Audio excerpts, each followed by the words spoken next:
Hi there, friends. Today we're going to be learning about nonfiction text features.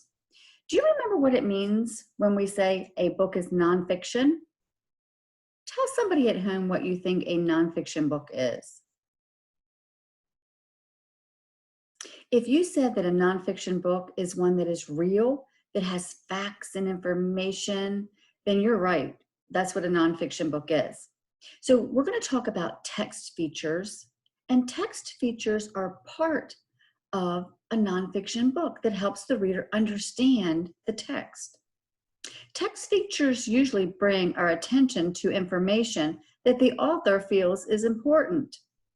Really good readers pay attention to text features when they're reading a nonfiction book.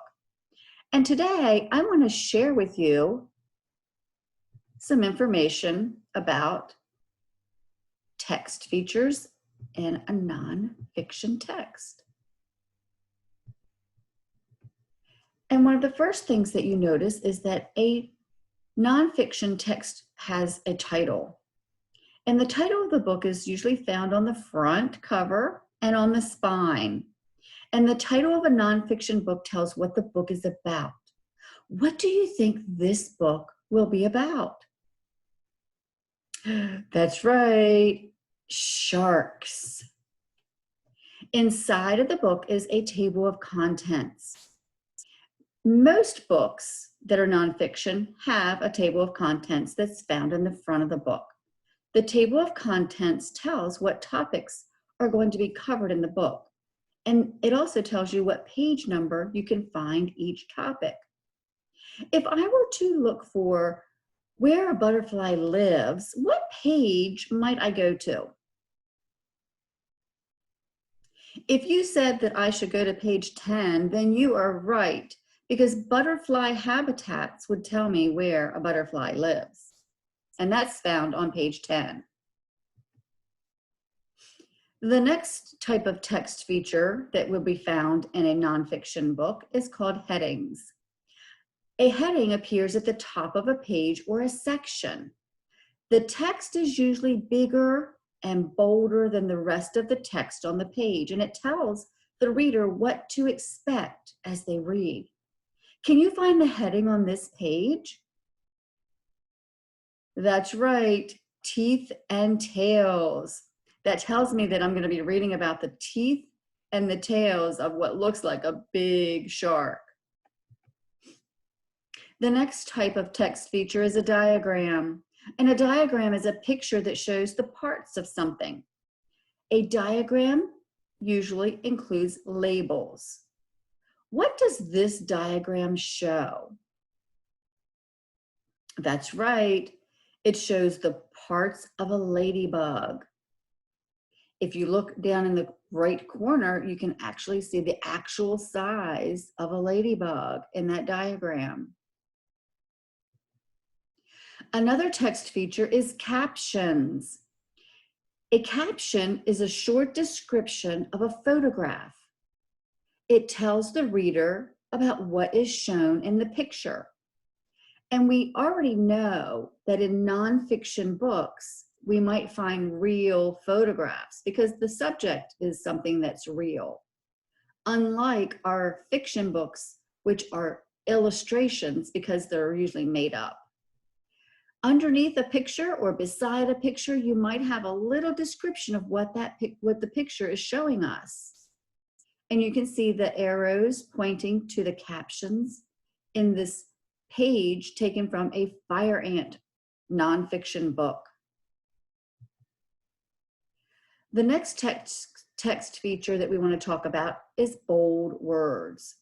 When you read a nonfiction book, you may come across words that are darker than others. These are called bold words. The author makes these words stand out because they are important to understand in the text. The words can sometimes be found in the glossary, which we will talk about in just a minute.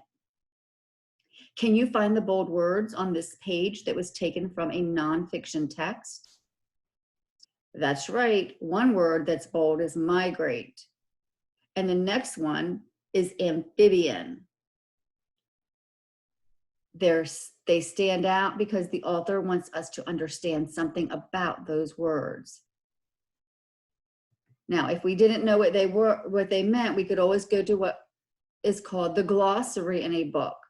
A glossary is like a little mini dictionary that's just for that book that you're reading. A glossary tells the meaning of the bolded words in the book, and it can be found in the back of the book. Notice that the words that are in this glossary are in A, B, C order, starting with chamber with C, going all the way down to worker ant with a W. Now, we can use what we just learned by going to our UD Lib Search website. I posted earlier on Class Dojo the username and the password for you to be able to get into UD Lib from home. So you can go into UD Lib and search for any of the animals. You can also go on PebbleGo People for biographies. I'm going to, let's see, click on fish, and I know sharks are something that everybody loves to look at. And I'm gonna look at great white. Now, on this page, it looks just like something that would be nonfiction because I have my headings: body, habitat, food, life cycle. But instead of turning pages, I would just click on the tab. I can read the information about the great white shark. I can find lots of good information about the body on this tab. I can click to habitat and learn about where a shark lives. And look, I do have a word that is in a different color, which can be just like a bold word.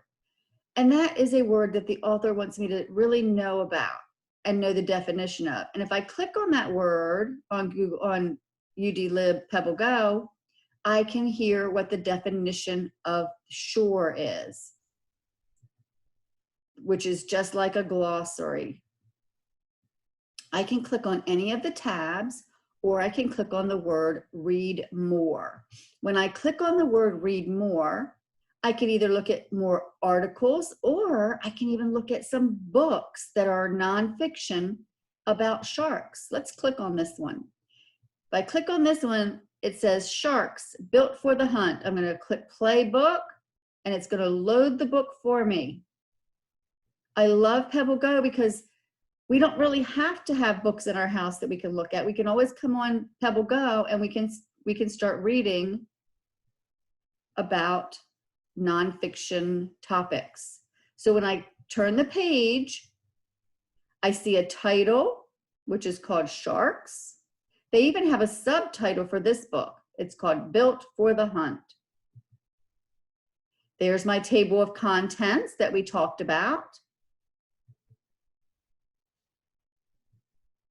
There is a word that the author wants me to know about, and that word is prey. And they even put the definition at the bottom of the page. So I can flip through all the pages. All these headings are standing out to me where it says life in the fast lane. This is a little caption here. It says great white shark. I can go all the way to the end of the book, and I want to see if this book has a glossary at the back. Oh, look, it certainly does. There's my glossary. So all the words that the author thought that I might want to know and I might have trouble with are in ABC order right in the back of the book. It also has an index. So if I want to learn what the great white shark might eat, I can look and see if it says anything about what they eat.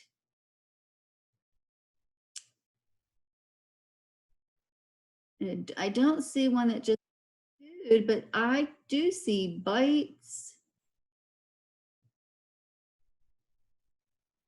I can look at how big it is. I can go to page 6 to find out how big the shark gets. So if I'm looking for a specific thing, one of the easiest ways is to look for a table of contents or an index. So what I'd like for you to do is find a nonfiction book and find some of the text features and write down which text features you find in the book that you are looking at, whether it's on Pebble Go or if it's a real nonfiction book that you have at home in your own library. I hope you found out something new about text features today, and I will see you next week in the Library Corner with Mrs. Harris. Thank you guys all for stopping in, and I will see you soon, hopefully. Bye-bye.